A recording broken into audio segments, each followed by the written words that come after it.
Hello, everybody. Good day. Wonderful weather here in Bangalore. So warm welcome to everybody. Great to be part of Nirman once again. And I'm here co-sharing the screen with Aruna Padmanabhan from Capgemini. So welcome, Aruna. So nice to have you take time off and talk to us. Thank you so much, Prem, and very excited to be part of Nirman. Lovely, lovely. Thanks, everybody who's tuning in, listening to us. What we're going to do is having a dialogue, a very straight, open dialogue around what some of the relevance in today's world. Because we all have been talking about the new normal in the last 18 to 20 months. That's become truly normal now, not new anymore. But there are a lot of things that people have learned, people have adjusted, people feel comfortable in many ways. Organizations are also moving in the direction of executing some of the evolutionary strategic values that they've learned through these transformations in the last 18, 20 months. So today's is more around leadership. What do we need to do as individuals and leaders in organizations? Because we are hitting people in communities, at home, at work. And as we speak today, I don't know, this is data that is shown, right? Majority of the companies after about 18 months or so are planning to get back, or some of them are already opening offices for us to start the physical connect with people. And what I see from data is about most companies are hovering between 10 to 50% capacity. That's what they're trying, and they're figuring it out and trying to see if this works well, then what else can we add on and build into the engagement model of company and industry. So with that, I think what we are terming today is called the future of work, which is the distributed work model. In some terms, it's called remote working. So I also read about certain data points from companies. Ironically, we have today 3 types. The remote that I talked about is where people actually sit wherever you want, and you can contribute productive and ensure that you align to the company's goals. The opposite, the extreme side on this side, on the left-hand side, is if I look at it, is fixed. There are some people who want to come to work, and there are some jobs that require you to be in office. And then in between, we are seeing this big gap of flexi working, where people want to come in a few days a week or a few weeks in a month, again, depending on how the company, the industry that you are in, the kind of job, etc., is working in. So this seems to be more or less where it is today. And in the near term, most companies are trying to figure out how to drive maximizing productivity based on these models. So what we'll talk today, Aruna, is we'd love to hear from you in terms of some of the things that you have seen, you have heard, and some of your peer group or customers focusing in terms of how do we maximize and make it very good and excellent for all of us, right? So with that as a backdrop, what I'd like to start here, Aruna, is let's hear from you in terms of your experience. I talked quite a bit about some data, some where companies are moving, but what's your take in terms of learning, the models? How is it seen in Capgemini or some of your peer group companies? Let's start with that, and then I would like to get into some specifics as part of the leadership traits, etc., that we need to drive. But let's start with here, Aruna. Yeah, sure. Prem, as the pandemic begins to ease, all of us are planning to have a new combination of the hybrid virtual model, where we'll have some employees in the office, like you mentioned, some working from home. Actually, we should have a model which promises greater access to talent. And the hybrid model seems to be promising to do that, because in the past, we've had people who wanted to work from home, and people, some people are very excited to come to office. And today, with the pandemic and the COVID situation, all of us have, adjusted and made sure we have a very hybrid model. In Capgemini, we call it as the new normal model. And so we will implement, we've already started implementing it. So the need has become the need of the hour. When I look at people have joined during the pandemic. Okay, they've never experienced, office and the people. They've never met their colleagues. And we've had people who also been there in the past. They know how we function. Now they're working from home, and some of them are raring to come back. So it's a combination. I think if we work it well, people will start experiencing the culture of the companies, all the people who joined during the pandemic and meeting their colleagues, and people who've had the need to work from home with aged parents or new mothers. There's a possibility for them to have that flexibility, because I think today with the hybrid model, we should be able to get the best of our talent. Absolutely. That's a great point, because I think it's one of the myths that we have overcome, that we cannot be outside of office to make an impact. Absolutely. And we have proven it totally differently, right? So that's a wonderful point. And I appreciate Capgemini's term of new normal model, so that's something that I think all of us are trying to figure out and then execute the best we can. So you touched upon a nice chord there, culture of the company. And I'm a very big believer of the culture, right? And values, of course, comes along with it. So like you said, all of us have hired a lot of people, and we are talking in the time of the great resignation phase, which is also great attraction phase, right? For others. So obviously, we have never seen anything like this in the past. And we never hope that we will see this towards the end of the pandemic as well. So if I look at culture, which is a critical component of the company's, backbone, right? And that's what you thrive on. And you market, you brand based on your culture, and people's engagement levels enhance based on the culture.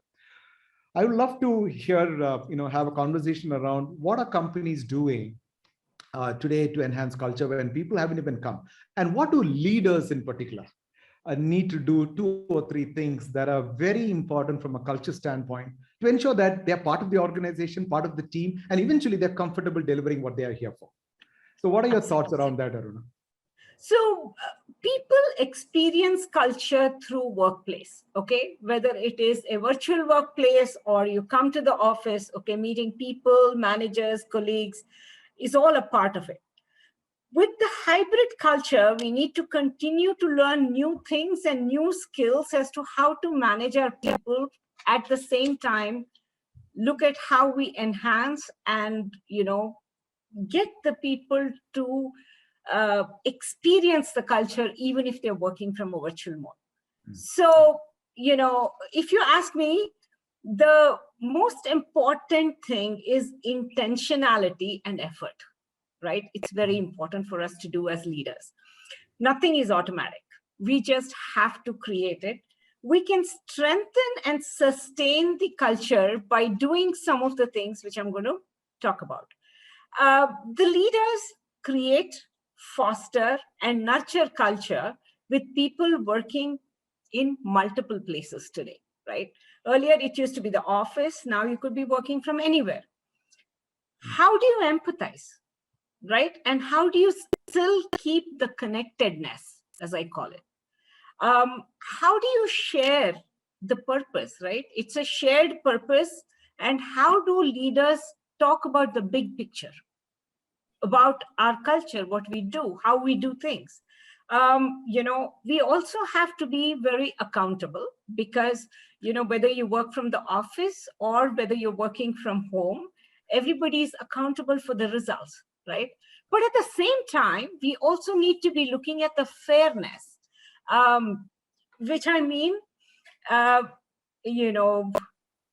I call it, the proximity bias, right? So if people are at office, you give more work to them, but when they're working remote, do you forget them? No. Once the offices start, you need to have, the balance, a good balance of how you distribute the work, right? At the same time, there will be some conflict which will come in, but how do you manage the conflict? Don't push conflicts under the carpet as leaders, but you need to be working with both the set of teams to ensure that you're resolving the conflict. Visibility and acceptability, because leaders have to be visible and they have to be accepted by the team. As managers, we need both. And a very important aspect is transparency, which is openness is a very primary ingredient in trust. So the teams need to trust you. So it is very, very important to have it in very constructive cultures. So it's very critical for us to do this. And the last point I want to touch on is something called the social capital becomes very important, which means we need some solid networks. We need communities where people can interact, right? It doesn't have to be always about work. You have to bring in probably, family. You talk about your family, you talk about something you did, so you need to continue to share some of those things. That's a social capital. So it's an inclusion of all these things which build the culture. In the past, when people were at work, people experienced the culture because you were at work. Now we need to make additional efforts to ensure we are all doing it for our hybrid workforce. Wonderful. Some great thoughts then, points you called out. I love the social capital piece. Very true. We just need to be part of communities and social, because that's a lot of learning coming in from there. And just to add to what you said, Aruna, is at VMware, what we are trying to do is, we looked at from a three dimensions. So one is the work force itself, which is the people, right? The talent that you talked about. Then there is a workplace, because earlier, like you said, we had only offices. And now we have every home or a destination you're based at, it is a workplace. And there's a very thin line. So the dimension and the meaning of a workplace has changed dramatically, right? And the last one that we talk about is actually work practices. And that's something which I wanted to add on is companies need to start looking at how to make it easy for them, how to make it convenient to adapt, convenient to access information, data, and also the tools and resources that are there. So people can be lost, especially newcomers. So organizations need to have better practices that will help. And that's where leadership plays a role in terms of taking those practices, awareness to people to make it comfortable. And all the other things that you talked about really make great sense. So just moving on from the culture piece, of course, we are talking about leadership, which means all of us play leadership roles in different ways. You don't have to be a people leader to be a leader. That's my understanding, and that's what we are seeing a lot of companies moving in that direction. One of the key aspects for me is building great teams, and it takes actually a set of people, set of leaders and individuals to make that team. And my own experience and research and analysis that I've gone through in the past is, if you have to make a great, and today we don't want just Sachin Tendulkar alone, right? We need multiple Sachin Tendulkars in the team to make it successful, or somebody else. Just give an example of that. So how do you make that? So great teams are something that companies are going after today. And my knowledge, experience that I've seen are three things as part of that learning. Is you got to get people to do their best every day. That's a trait for them to be happy, etc. The second is, do we have a combined alignment to the goals of the team, that to the larger organizational goals and objectives? And the third thing you already touched upon very clearly is the trust. How do we build the trust? And more so in an environment like where we are today, which is diverse and remote. So these are three of the key traits that I believe is going to make a great team. And there are many others as well. I'd like to turn to you, Aruna, to figure out and let us know what has been your learning in terms of great teams. And if you were to pick the leader of these great teams, what have they done differently? What are the 2-3 traits, behavioral aspects that really stand out to make that the best team? Because multiple best teams make the best company, right? Absolutely. So what are your thoughts on that? See, I think, while empathy has been a very important aspect, whether you're working remote or whether you're working in the office, the beauty of the pandemic has been that we have turned to human-centered leadership, which has become a very important aspect today. Mm-hmm. In the first week of the pandemic, we had 93% of our people working from home, right? Mm-hmm. And then we had, of course, we had Teams, so people could easily switch on to Teams and video and things like that. But having said that, I've seen leaders who have, it was a new way of working for them, right? So I've seen leaders who have set up meetings, and then we suddenly had some of the employees and their entire families, falling sick. Okay. And so we had to, and leaders stepped up really fast to ensure that they were given all the comfort which they were supposed to be given during this time. And the one thing we did in Capgemini was that we started something called as virtual connections. So all our leaders had to connect with the employees, and we almost touched about 75% of our employees to ensure that we spoke from, our CEO to everybody was talking to the employees, right? And we've also started something now globally. We've told all managers to have conversations, career conversations, 20-minute conversations with every single employee. And, we call it as You Matter, and it's globally in different places. It has different names, but managers are connecting with every single employee to talk about their, career aspirations, right? So it's very important for people to be in touch with the employees to ensure that, they're talking to them. The other thing I want to talk to you, which is very important, is there are 3 skills, I think, which is very important, which we talk to leaders all the time. We talk about empathy, we talk about collaboration, and we're talking about teamwork. Okay. And overarching all this is communications, because you cannot, and that's what keeps things going. And, with whatever is happening today, a little bit about empathy is, while everybody is managing with empathy, I think it's very important that we should remember empathy is not just a feel-good factor. You should actually act at every scenario with empathy.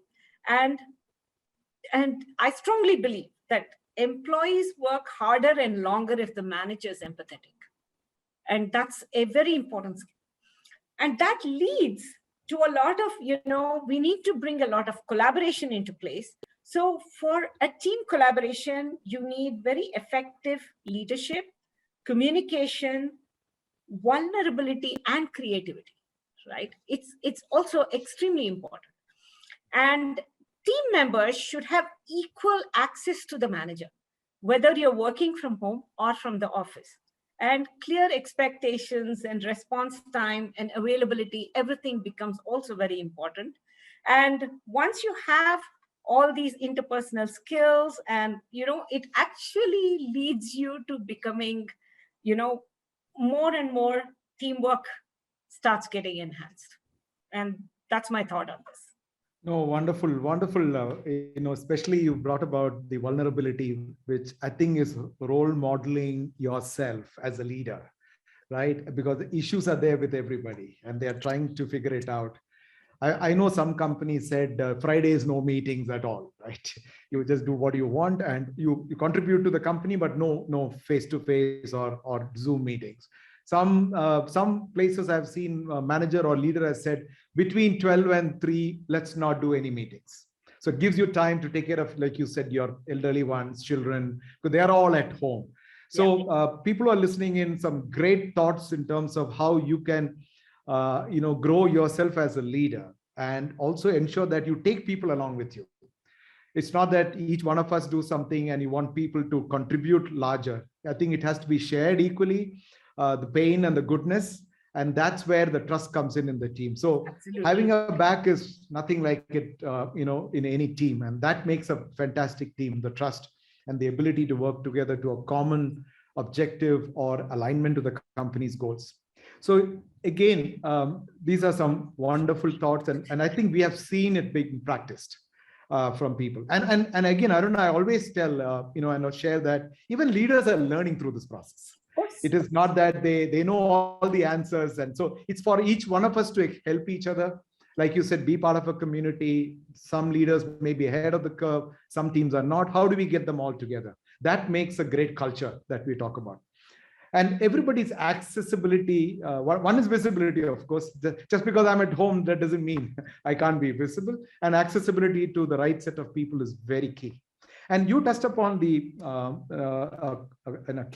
key point about well-being. So I wanted to touch on that, which is being spoken a lot today, is not just physical but mental well-being as well, right? And as a leader, it is his or their responsibility, whoever it is, to ensure that the teams are understood where they are on a particular day or the week, what help is required both professionally and personally, right?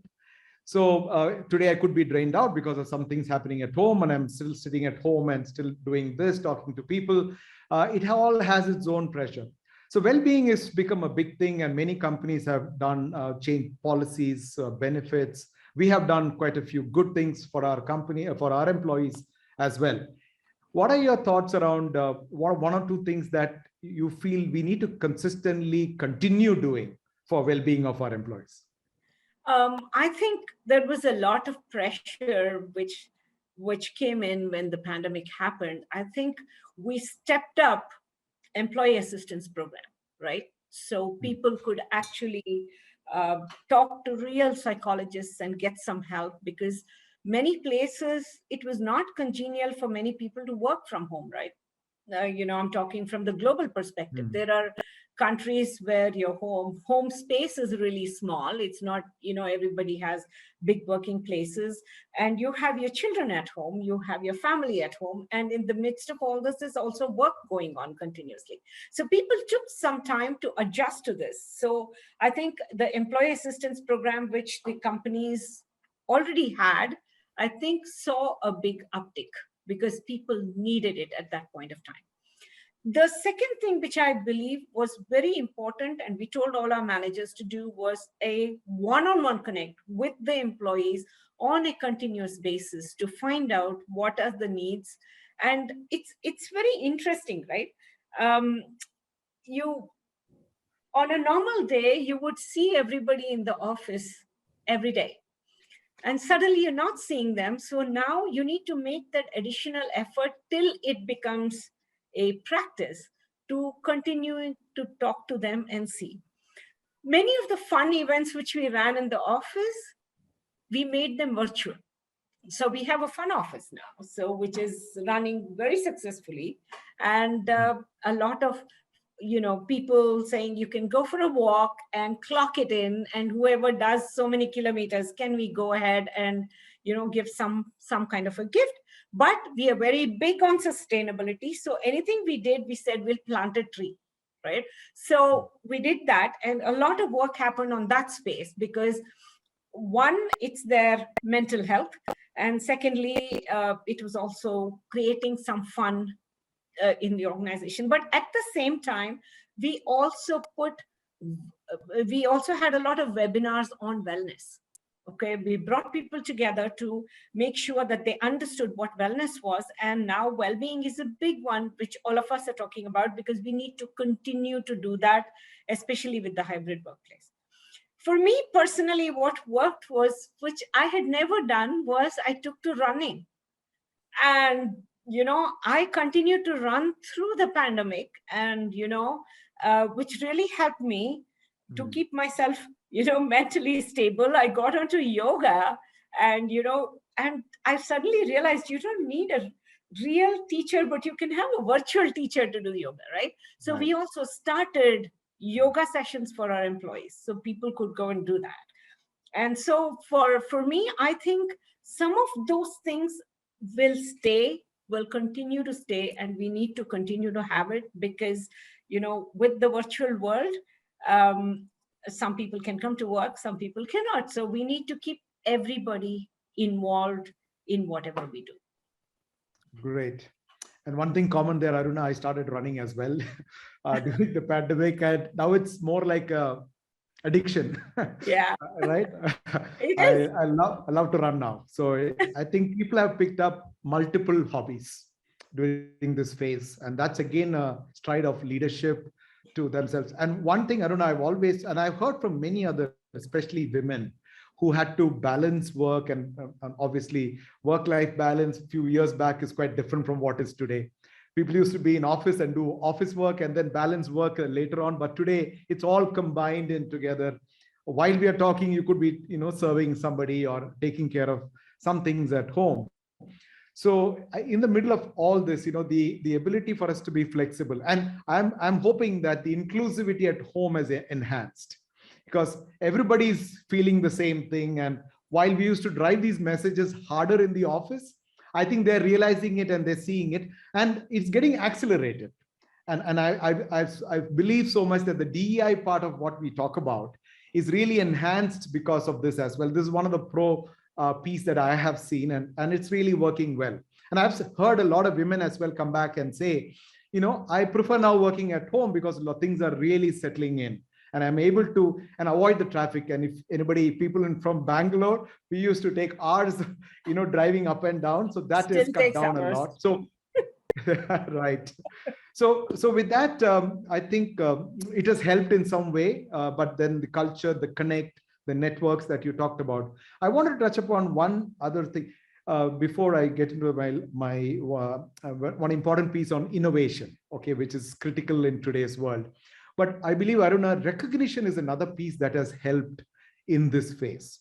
And again, data shows that the teams or people that were recognized have stayed longer in the company in some form or the other. I'm not saying it's just monetary, right? So it's all about leadership. How do you look at each aspect? And not every team needs recognition, but there are people in the team that needs recognition for the kind of work that you contribute.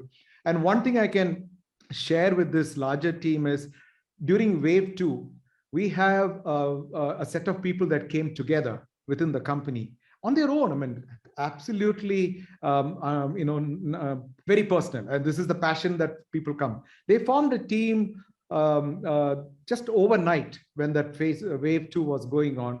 And they were able to, provide a lot of support and help to the larger organization. And very informally, they came together, and that's situational leadership again. So different aspects of leadership is what I'm seeing in this last 18, 20 months. And recognizing the right level of behavior also kind of penetrates down the organization to reinforce saying that these are the ways in which you need to come back and start exhibiting yourself. So coming back on my key point about innovation, many leaders, many people even here, I would imagine, we believe that whiteboarding is the best way to innovate. All right. But again, my own company example, we have produced a lot of modules and new products and solutions coming out in the last 20 months without even coming face to face. So it has proven again that innovation can be done. But I'd like to get your opinion, what your organization, your peer group, how can we enhance innovation if we continue in a hybrid remote working model? What are a few things that we need to keep in mind? So I think one of the things which is very important, whether it is, I was just reading one of the research. When you have a piece of work which you want to innovate on, in this hybrid situation, we need to be very fair about how you distribute that work to the people. Because it's not that somebody who is at work gets the better piece and somebody who is working from home doesn't. I already spoke to you about proximity bias. So I think it's very important for leaders, even when you do a whiteboarding, to ensure that, you divide the work in a very fair manner, more and more. And I think innovation is coming. You don't have, you've realized with the pandemic, I know from Capgemini situation, and I know how our stock is doing. So we have continued to work. We have continued to perform, and we've continued to deliver to our clients extremely well. So having said that, this has also happened because of our leaders learning and adapting themselves very well to get the best out of the people. I think that is the thing, equal work for both, ensure you're having regular meetings. And one very important thing, just because people are coming back to work, once you have a meeting, don't forget to switch on that video, because just because you see a few people sitting with you, make sure you have that video on, because there are other people who are working in the hybrid mode. So I think all these aspects come together, and nothing like being a collaborative, great team to bring in innovation. So wonderful. Absolutely. I love the point here, because you go back to your older habits, right? Very soon. And that's inclusivity. That's all part of the DI culture that we need to drive, right? And this is part of Nirman is part of one of those larger DI initiatives that we want to not just do it at few companies, but across the industry, because it's about the community that we work, we live, and we serve. So that's a very critical piece of what we want to do collectively in the industry. So what I would like to close with is to ask you, Aruna, is there any last comment from you in terms of things that we missed out in the larger sphere of what we are looking at from leadership, looking at from a gender standpoint, or looking at it from what we need to really focus on, few things that will play a larger role as we move forward in the next year or two? Anything that comes to your mind, would you like to share to the audience? Absolutely. See, the pandemic will go, but I don't think the hybrid, working will is going to cease. I think we've all realized that working hybrid is a great way of innovating. So it's a great way of, servicing our clients, and we've not let down anything during the pandemic.